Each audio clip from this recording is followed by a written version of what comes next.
Indians were the first victims of violence in America. Looked upon by white settlers as nothing more than savages, Native Americans were up against a brand of violence that was imported here from Europe. A tradition of attacking groups seen as inferior to whites. For generations, Americans have refused to acknowledge that our nation's first hero was actually a violent man who believed in white supremacy. On the first island which I found, I took some natives by force. They do not bear arms and do not know them. We could make them do whatever we want. But if you discover that some among them steal, you must punish them by cutting off nose and ears, for those are parts of the body which cannot be concealed. Columbus's type of violence caught on fast in the New World. By 1542, just 50 years later, 250,000 Indians had been exterminated, the entire Arawak tribe he had first encountered. In order to inflict that terrible type of violence, one thing is sometimes necessary: to look upon the victims as being less than human. Then it can be justified. It can be rationalized in the same way that people would think nothing of squashing a bug on the sidewalk because it's not human. Generation after generation, as white America expanded, Indians were hunted down. Entire tribes were wiped out. Without knowing it, white America was forming deeply rooted violent traditions that have continued to haunt this country ever since. Indians had their own ancient traditions of brutality, including scalping and the mutilation of enemies.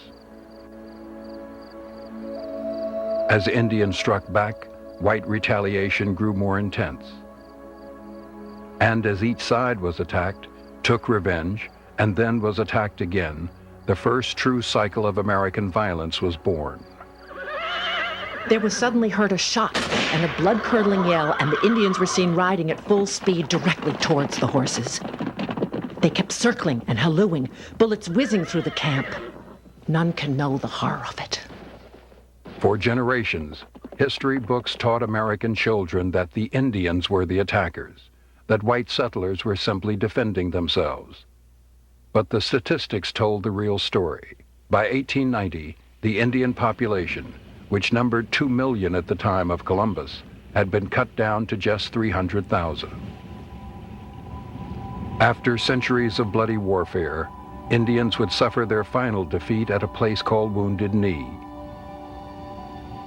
No episode in the long history of attacks against the American Indian was more clearly preserved than this, the very last. It began in January 1889, during a total eclipse of the sun. A Paiute shaman named Wovaka entered a trance and beheld a vision. When the Great Spirit comes this way, whites can't hurt Indians then. If all Indians dance everywhere and keep dancing, then all dead Indians will come back and live again.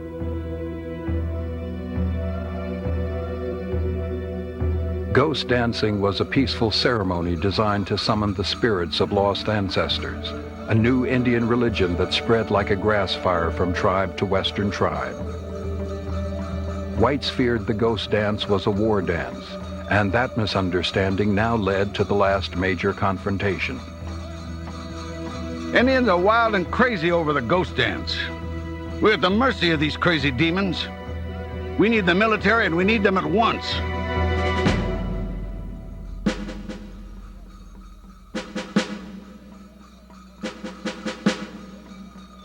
Under the authority of President Harrison, thousands of troops were sent into South Dakota, where a large group of ghost dancers had gathered to worship. On December 29, 1890, before any confrontation had erupted, the great Sioux chief, Bigfoot, and his peaceful ghost dancers surrendered to the U.S. cavalry.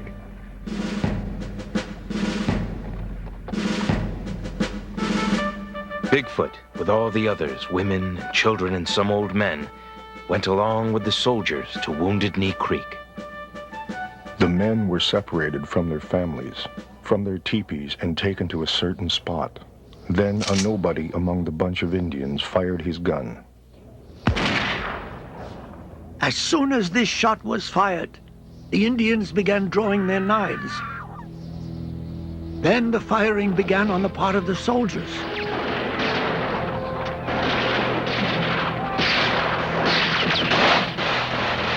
The people who were standing immediately around the young man who had fired the first shot were killed right together. Then they turned their Hotchkiss guns upon the women who were in the lodges. Women fleeing with their babies were killed together, shot right through.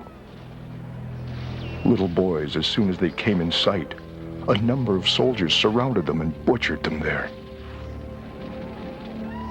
Men and women were heaped and scattered all over the floor at the bottom of the little hill.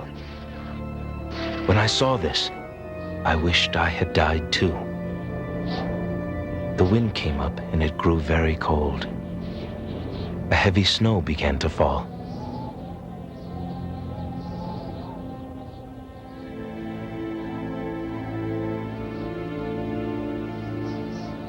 In the bitter cold, the chilling images were photographed by local newspapermen who had arrived on the snowy scene armed with a camera. A mass grave was filled with the bodies of more than 250 Native American men, women, and children. Here, at last, was undeniable photographic evidence of the brutal traditions that shaped the early American character and still today underlie this country's violent nature.